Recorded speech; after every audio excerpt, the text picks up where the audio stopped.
നമ്മുടെ എല്ലാവരുടെയും കുടുംബജീവിതം അള്ളാഹു റാഹത്തിലും സന്തോഷത്തിലുമാക്കി തരട്ടെ, ആമീൻ. 7 കാര്യം പറഞ്ഞു തരാം. ഈ 7 കാര്യം ഓരോ ഭാര്യയും ഓരോ ഭർത്താവും ശ്രദ്ധിച്ചു കഴിഞ്ഞാൽ നമ്മുടെ കുടുംബജീവിതത്തിൽ ഒരു തരത്തിലുള്ള പിണക്കവും ഉണ്ടാവില്ല, ഇണക്കം മാത്രമേ ഉണ്ടാകൂ. കുടുംബജീവിതം മരണം വരെ ഭാര്യ ഭർത്താക്കന്മാർക്കിടയിൽ ഒരു പ്രശ്നവുമില്ലാതെ മുന്നോട്ടു പോവാൻ 7 കാര്യങ്ങൾ ശ്രദ്ധിച്ചാൽ മതി.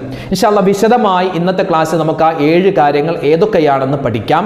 അതോടൊപ്പം തന്നെ കുടുംബജീവിതത്തിൽ എല്ലാവിധ ഖൈറും സമാധാനവും റാഹത്തും ഇസ്സത്തും കിട്ടാനും, അതുപോലെ വിവാഹ പ്രായമെത്തിയ ആളുകൾക്ക് വിവാഹം ശരിയാകുന്നില്ല ഉസ്താദ് ദുആരക്കണേ, അങ്ങനെ വിഷമിക്കുന്നവരെ, അതുപോലെ വിവാഹം കഴിഞ്ഞിട്ട് മക്കളില്ലാതെ വിഷമിക്കുന്നവരെ, അതുപോലെ വിവാഹം കഴിഞ്ഞിട്ട് മക്കൾ ഉണ്ടായി ഉള്ള മക്കളെ കൊണ്ട് ഇടങ്ങേറാണ് ഉസ്താദ്, മക്കളുടെ സ്വഭാവം നന്നാവാൻ, ഭാര്യയുടെ സ്വഭാവം നന്നാവാൻ, ഭർത്താവിന്റെ സ്വഭാവം നന്നാവാൻ ദുആരക്കണേ എന്നൊക്കെ നിരവധി പേര് പറയാറുണ്ട്.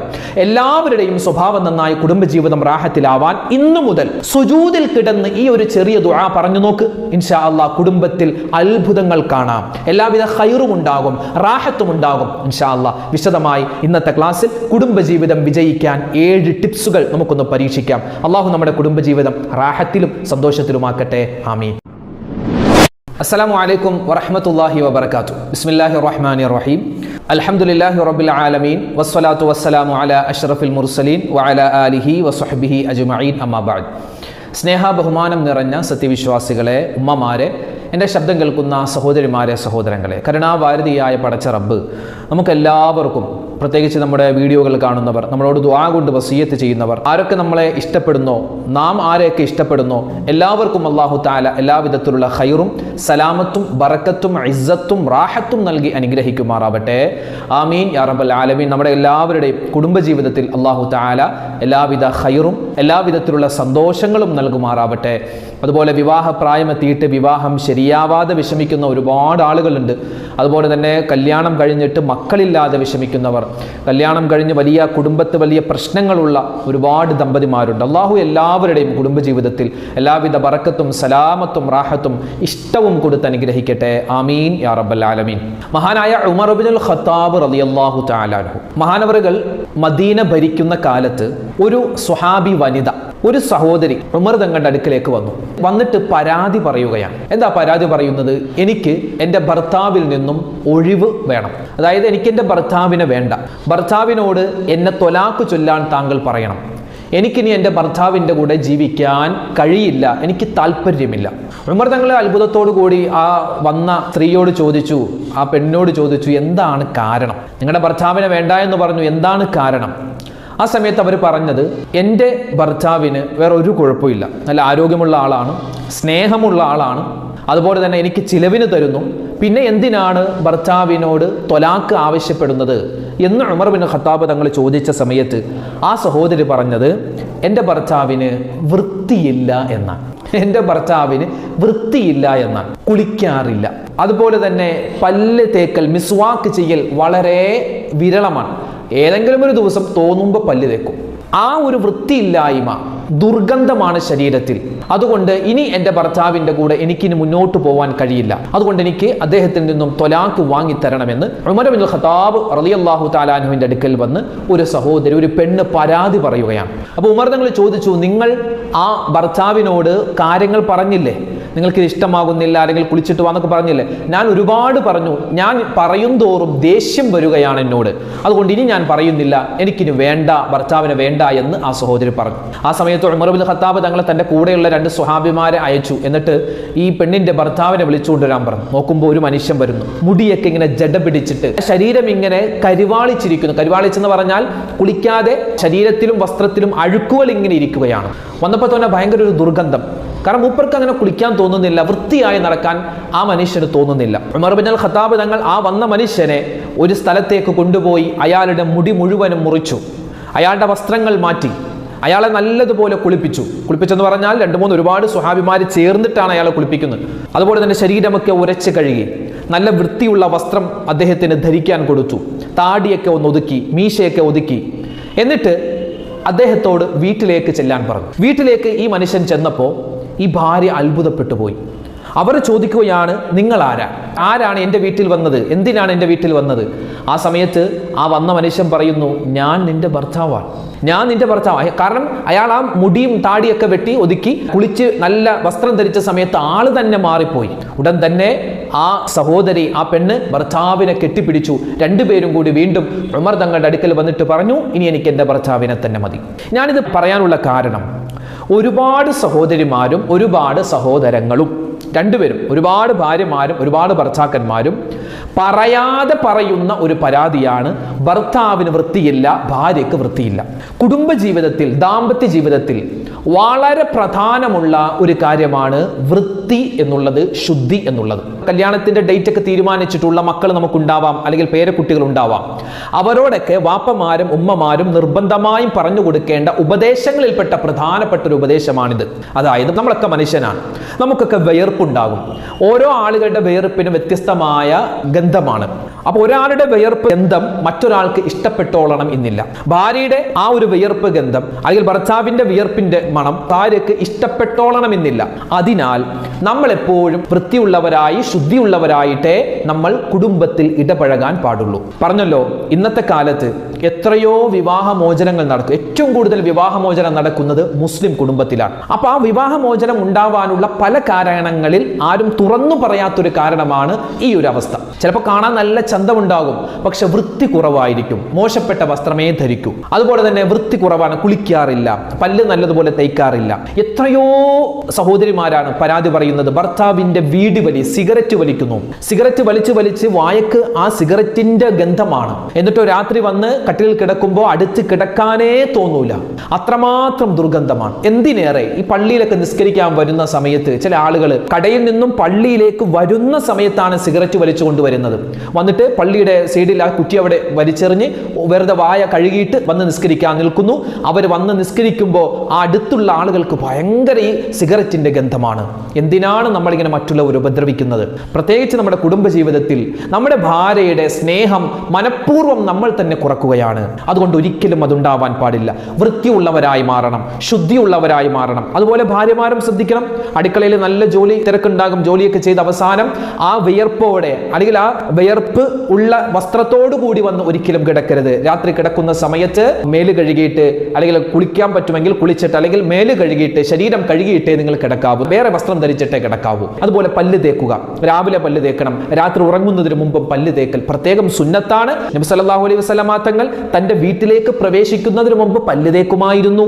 ഭാര്യയുടെ കൂടെ, ആയിഷ ബീവിയുടെ കൂടെ, മറ്റു ഭാര്യമാരുടെ കൂടെ നബി സല്ലല്ലാഹു അലൈഹി വസല്ലമ തങ്ങൾ കിടക്കുകയാണെങ്കിൽ പല്ല് തേക്കുമായിരുന്നു. നബി തങ്ങൾ അത്തർ പൂശുമായിരുന്നു. ഭാര്യമാരും അങ്ങനെയായിരുന്നു. ഇതൊക്കെ നമുക്ക് വലിയ മാതൃകയാണ്. അതുകൊണ്ട് മരണം വരെ കുടുംബജീവിതത്തിൽ സന്തോഷമുണ്ടാവാൻ ശ്രദ്ധിക്കേണ്ട ഒന്നാമത്തെ കാര്യമാണ് എന്ത്? വൃത്തിയുള്ളവരായി മാറുക, ശുദ്ധിയുള്ളവരായി മാറുക. ഒരുപാട് കാര്യങ്ങളുണ്ട് കേട്ടോ. പ്രത്യേകിച്ച് നമ്മുടെ ഈ കുടുംബജീവിതത്തിലേക്ക് പ്രവേശിക്കുന്ന നമ്മുടെ മക്കൾക്കൊക്കെ ഉപദേശിച്ചു കൊടുക്കാൻ പറ്റിയ ഉപദേശങ്ങളിൽ പ്രധാനപ്പെട്ടതാണ് ഈ പറയുന്നതൊക്കെ. രണ്ടാമത്തേത് ഹുസ്നുൽ കലാം, നല്ല വാക്ക് പറയണം. ഭാര്യയോട് നല്ല വാക്ക്, ഭർത്താവിനോട് നല്ല വാക്ക്. ഭാര്യക്ക് ദേഷ്യമുണ്ടാകുന്ന അല്ലെങ്കിൽ അവരെ പരിഹസിക്കുന്ന തരത്തിൽ, അവർക്ക് വിഷമമുണ്ടാകുന്ന തരത്തിൽ ഒരു വാക്കും പറയരുത്. അതുപോലെ തന്നെ ഭർത്താവിന് വിഷമമുണ്ടാകുന്ന, ഭർത്താവിന് സങ്കടമുണ്ടാകുന്ന, ഭർത്താവിന് ഭയങ്കര ഹേർട്ട് ആകുന്ന ഒരു തരത്തിലുള്ള വർത്തമാനവും നമ്മുടെ ഭാഗത്ത് നിന്ന് ഉണ്ടാവാൻ പാടില്ല. ആ കാര്യം പ്രത്യേകം ശ്രദ്ധിക്കണം. പിന്നെ ഭർത്താക്കന്മാരെ, നിങ്ങളുടെ കുടുംബജീവിതത്തിൽ എല്ലാവിധ ഖൈറും സമാധാനവും ഉണ്ടാവാൻ ശ്രദ്ധിക്കേണ്ട കാര്യങ്ങളിൽ പ്രധാനപ്പെട്ട മറ്റൊന്നാണ്, മൂന്നാമത്തെ കാര്യമാണ്, പല ആളുകളും വാഗ്ദത്ത ലംഘനം നടത്താറുണ്ട്. അതായത് ഒരു സാധനം വാങ്ങിച്ചു തരാം എന്ന് പറഞ്ഞാൽ, നമുക്ക് അടുത്ത ആഴ്ച ഒരു വാഷിംഗ് മെഷീൻ വാങ്ങാം എന്ന് പറഞ്ഞു. അപ്പോൾ ഭാര്യ അതിങ്ങനെ ചിന്തിച്ച് വാഷിംഗ് മെഷീൻ അല്ലെങ്കിൽ ഒരു മിക്സി വാങ്ങാം, ആ മിക്സി അവരിങ്ങനെ ചിന്തിച്ചുകൊണ്ടിരിക്കും ഓരോ ദിവസവും. പക്ഷേ ഇവരെന്താണ്, വെറുതെ ഒരു തമാശക്ക് പറഞ്ഞതാണ്, അല്ലെങ്കിൽ കാര്യത്തിൽ പറഞ്ഞതാണ്, പക്ഷെ വാങ്ങിച്ചു കൊടുക്കുന്നില്ല. പൈസ ഇല്ലെങ്കിൽ പോട്ടെ, എടി പൈസ ഇല്ലടി പിന്നെ വാങ്ങാം എന്ന് പറയാം. പക്ഷെ ഇത് പൈസ ഉണ്ടായിട്ടും മനഃപൂർവ്വം ആ വാഗ്ദത്ത ലംഘനം നമ്മൾ നടത്തുകയാണെങ്കിൽ കുടുംബജീവിതത്തിൽ ഒരു ബർക്കത്തും ഉണ്ടാവില്ല. കുടുംബജീവിതത്തിൽ നഷ്ടം മാത്രമായിരിക്കും ഉണ്ടാവുക. അതുണ്ടാവാൻ പാടില്ല. ഒരു വാക്ക് പറഞ്ഞാൽ അത് പാലിക്കണം. അത് ഭാര്യയും പാലിക്കണം, ഭർത്താവും പാലിക്കേണ്ടതുണ്ട്. പിന്നെ മറ്റൊരു കാര്യമാണ്, നാലാമതായി നമ്മൾ ശ്രദ്ധിക്കണം, കുടുംബജീവിതത്തിൽ ജീവിതത്തിൽ എപ്പോഴും സമാധാനവും എപ്പോഴും സന്തോഷവും ഉണ്ടാവാൻ ശ്രദ്ധിക്കേണ്ട മറ്റൊരു കാര്യമാണ് പരസ്പരം നമ്മുടെ മാതാപിതാക്കളെ, ഭാര്യയുടെ മാതാപിതാക്കളെ ഭർത്താവോ ഭർത്താവിന്റെ മാതാപിതാക്കളെ ഭാര്യയോ ഒരിക്കലും മോശപ്പെടുത്തി സംസാരിക്കരുത്. ഭാര്യയ്ക്ക് എപ്പോഴും അവരുടെ ഉമ്മയോടും വാപ്പയോടും സ്നേഹമുണ്ടാകും. അതുപോലെ തന്നെ ഭർത്താവിന് എപ്പോഴും ഭർത്താവിന്റെ ഉമ്മയോടും വാപ്പയോടും സ്നേഹമുണ്ടാകും. ഭാര്യ ഒരിക്കലും ഭർത്താവിനോട് ഭർത്താവിന്റെ ഉമ്മയുടെ വാപ്പയുടെ കുറ്റം പറയരുത്. അതുപോലെ തന്നെ ഭർത്താവ് ഭാര്യയോട് ഭാര്യയുടെ ഉമ്മയുടെ വാപ്പയുടെ കുറ്റം പറയരുത്. അത് ഒരിക്കലും അവർക്ക് ഇഷ്ടപ്പെടൂല.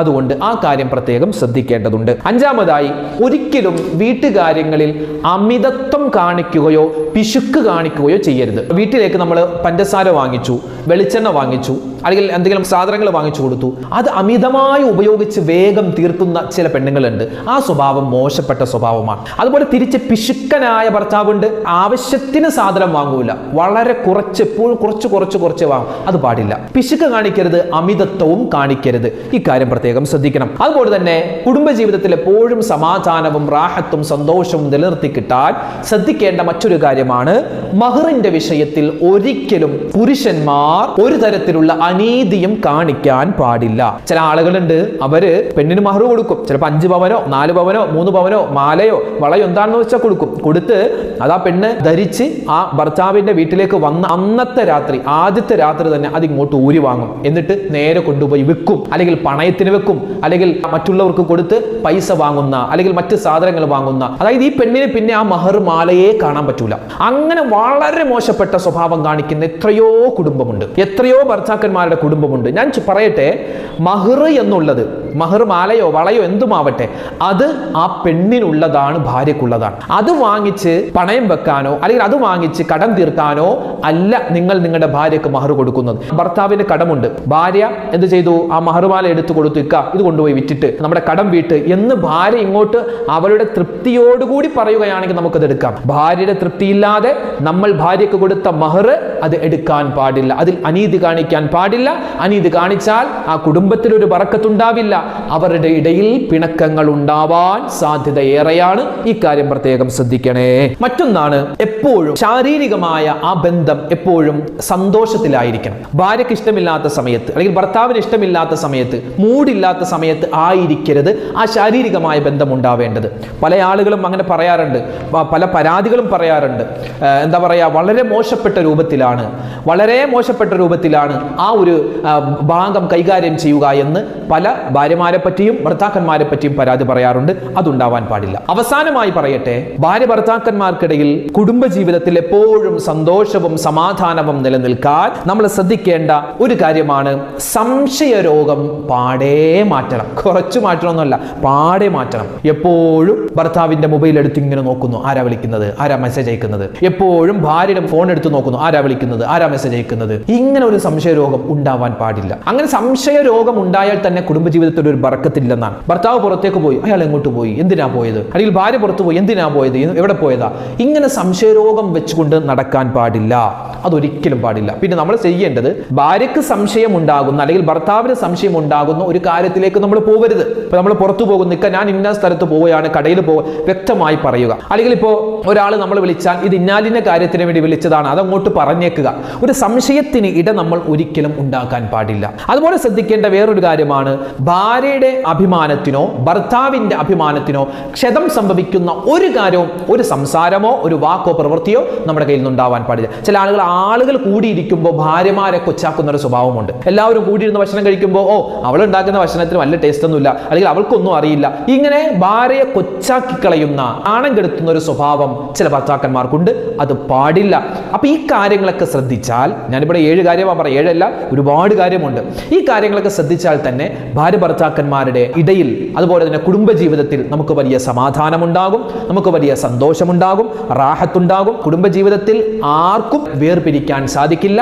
ഈ ബന്ധം നാളെ സ്വർഗത്തിലും നിലനിർത്തി കിട്ടാൻ സാധിക്കും. പിന്നെ ചെയ്യേണ്ട മറ്റൊരു കാര്യമാണ്, ഇബാദത്തിന്റെ വിഷയത്തിൽ പരസ്പരം സഹായിക്കണം. നിസ്കാരത്തിന്റെ സമയമാകുമ്പോൾ ഭാര്യ ഭർത്താവിനെ ഓർമ്മിപ്പിക്കണം, ഭർത്താവ് ഭാര്യ ഓർമ്മിപ്പിക്കണം, ഖുർആൻ ഓതാൻ പറയണം. അതുപോലെ തന്നെ പള്ളിയിലേക്ക് പോവാൻ ഭാര്യ ഭർത്താവിനോട് പറയണം, നിസ്കരിക്കാൻ പറയണം. ഭാര്യയും ഭർത്താവും ചെയ്യുന്ന ആ അമലുകൾ കണ്ടാണ്, നിസ്കാരം കണ്ടാണ് നമ്മുടെ മക്കൾ പഠിക്കേണ്ടത്. അപ്പൊ അതുകൊണ്ട് ഉമ്മ മാത്രം നിസ്കരിച്ചാൽ പോരാ, വാപ്പ മാത്രം നിസ്കരിച്ചാൽ പോരാ. ഉമ്മയും വാപ്പയും ഭാര്യയും ഭർത്താവും ഒക്കെ നിസ്കരിക്കും, എന്നാൽ മക്കളും നിസ്കാരക്കാരായി മാറും. പിന്നെ കുടുംബജീവിതത്തിൽ എല്ലാവിധത്തിലുള്ള ഖൈറും സമാധാനവും റാഹത്തും ഒക്കെ നിലനിന്ന് കിട്ടാൻ ഞാൻ എപ്പോഴും പറഞ്ഞു തരുന്ന ഒരു ദുആയുണ്ട്. നമുക്കൊക്കെ അറിയാവുന്ന ദുആയാണ്. വിശുദ്ധമായ ഖുർആനിലുള്ള ഒരു ആയത്ത് നിങ്ങൾക്കൊക്കെ അറിയാമല്ലോ. അറിയില്ലെങ്കിൽ ഈ ദുആ പഠിച്ചു വെക്കണം. പ്രത്യേകിച്ച് വിവാഹം ഉറപ്പിച്ചു വെച്ച ആളുകൾ ഈ ദുആ പറയണം. വിവാഹം കഴിഞ്ഞ ആളുകൾ ഈ ദുആ പറയണം. അതുപോലെ തന്നെ വിവാഹത്തിലേക്ക് പ്രവേശിക്കുന്ന ആളുകൾ ഉണ്ടെങ്കിൽ, കല്യാണം കഴിഞ്ഞിട്ട് മക്കളില്ലാതെ വിഷമിക്കുന്നവർ, കല്യാണം കഴിഞ്ഞ് മക്കളുണ്ടായി മക്കളെ കൊണ്ട് ഇടങ്ങേറായിട്ടുള്ള ചില ആളുകൾ, എല്ലാവർക്കും കുടുംബജീവിതവുമായി ബന്ധപ്പെട്ട എല്ലാ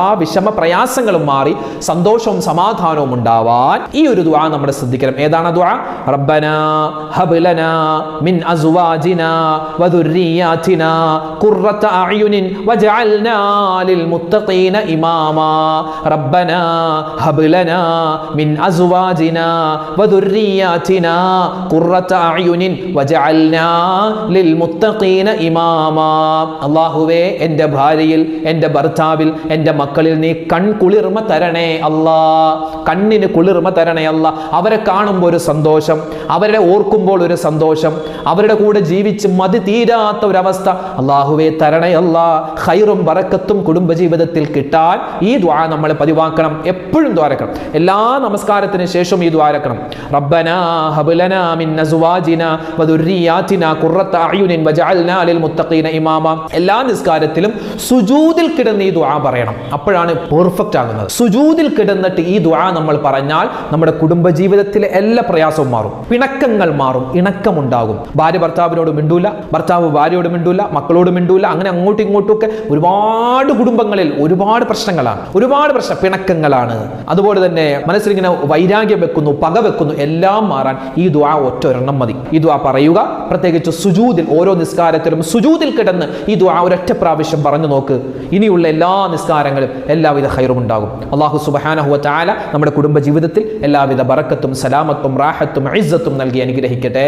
ഒരുപാട് പേര് അൽഹംദുലില്ലാഹ് നമ്മുടെ വീഡിയോകൾ കാണുന്നു. അവരൊക്കെ ദുആ ചെയ്യാൻ പറയുന്നു. അല്ലാഹു എല്ലാവരുടെയും എല്ലാ വിഷമങ്ങളും മാറ്റി കൊടുക്കട്ടെ, എല്ലാ ഹലാലായ മുറാദും ഹാസിലാക്കട്ടെ, എല്ലാ രോഗങ്ങളും ശിഫയാക്കട്ടെ. അതുപോലെ തന്നെ നമ്മളിൽ നിന്നും ഹജ്ജിന് പോകുന്ന ഹാജിമാർ, ഹജ്ജുമ്മമാർ എല്ലാവരുടെയും ഹജ്ജും ഉംറയും സിയാറത്തെല്ലാം അല്ലാഹു മഖ്ബൂലും മബ്റൂറുമായി സ്വീകരിക്കുമാറാവട്ടെ. നമ്മുടെയൊക്കെ എല്ലാ കാര്യത്തിലും അല്ലാഹു എല്ലാവിധ സമാധാനവും റാഹത്തും നൽകട്ടെ. ഇന്നത്തെ ക്ലാസ്സിലൊക്കെ ഉസ്താദെ പ്രത്യേകം നിങ്ങൾ ദ്വാരക്കണേ എന്ന് പറഞ്ഞ് ഒരുപാട് പേര് ദ്വാവസീയത്ത് പറഞ്ഞിട്ടുണ്ട്. പക്ഷേ അത് എല്ലാവർക്കും വേണ്ടിയൊക്കെ ദ്വാരക്കുന്നുണ്ട്. അല്ലാഹു എല്ലാവർക്കും ഖൈറും സമാധാനവും നൽകട്ടെ. ആമീൻ യാ റബ്ബൽ ആലമീൻ. അസ്സലാമു അലൈക്കും വറഹ്മത്തുള്ളാഹി വബറകാതുഹു.